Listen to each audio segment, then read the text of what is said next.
Hey, I'm Keaton Vanderhart. I'm a sophomore here. Now that you guys have a better idea of each other's platforms and have heard each other's ideas, can you guys just kind of speak on them and just give some thoughts on that?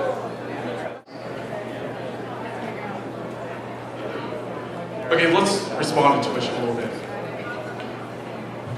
The University of Kansas is not articulated as being a university that is similar to Kansas State University.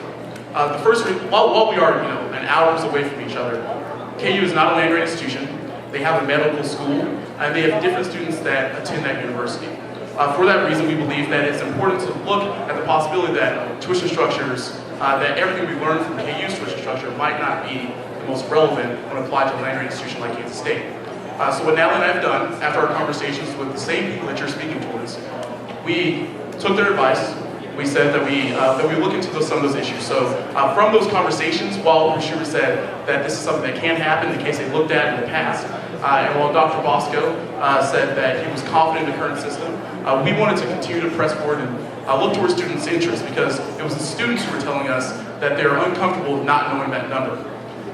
They spoke towards the possibility that Bosco and also Rashida said that we're not going to go above the whatever number that they have in their minds.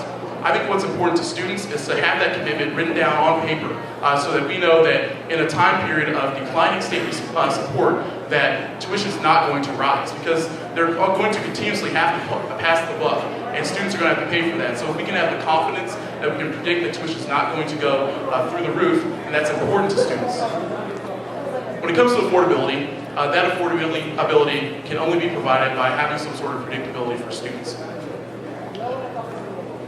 The Long-Term Tuition Strategies Committee, which has been renamed to the Tuition Strategies Committee because they address the issue each year.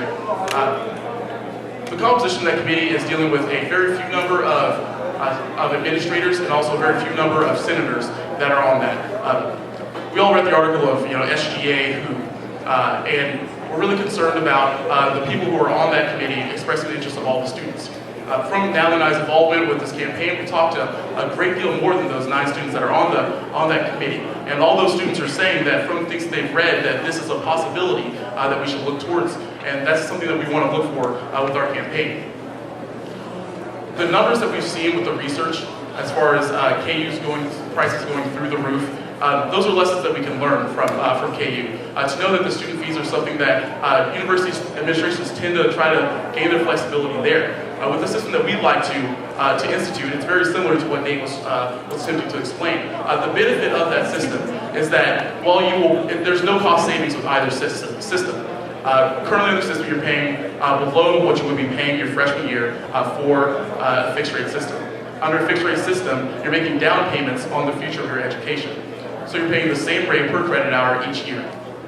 The benefit for that is that you know what to expect, and also you know what to predict when it comes to your tuition. To address some of the other issues that with Nate's campaign, Alex's campaign, Alex, send me the moon, I'll be first to sign up. But Nate, safety is a really interesting issue because through my conversations with central administrators, we learned that alerts is a system that is not only implemented, that I voted on and Natalie was a part of while we were in student government during our freshman and sophomore years with the Government Relations Committee, that alerts is not only in our buildings now, but it's being spread through other buildings as we speak. The funding's already there, and we have that opportunity. In addition to speaking with the police department at Kansas State, they're saying that that's not where we want to spend our dollars. That's not what's the most important.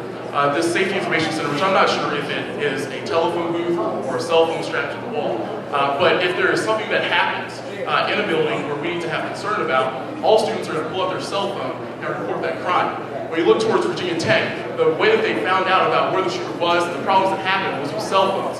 Every student has a cell phone and should use that. Instead of funneling thousands of dollars to a system like this, instead we should look towards what we already have, look towards creative responses. That would mean making sure that students know which number to call for help if they need it, be it to alert public safety or to ask for a Wildcat walk to come and pick them up. A cell phone is the most efficient way that we don't have to spend the dollars that we can look towards things elsewhere. With the your voice part of your platform, Nate, I think that it's great that we should have students included sit on that committee. However, there are about 4 technology committees at K-State right now, one of which Nell and I both sit on. The committee that we sit on is dealing with the innovations that are happening right now that directly affect K-State students. From my research in the committee that you're speaking towards directly, I found that that committee is more of a administrative, here's where a projector goes. If you want to be a student body president, you want a platform issue, I think that let's pick something big. Let's pick something that students really care about that deserves a debate like this, and I appreciate that we've had that. But as student body president, you can just put people on that committee. I don't think it's something that deserves students to have to choose between. That's something that I would look towards including on that as well. The only one, I guess, that really I can connect with personally, back whenever Kate and I had started to pursue different ideas, one of our first ideas, actually one of my first ideas, and luckily Kate's a devil's advocate, was fixed rate tuition. Whenever I sat down and talked with different administrators on campus, continually, I was dissuaded from it.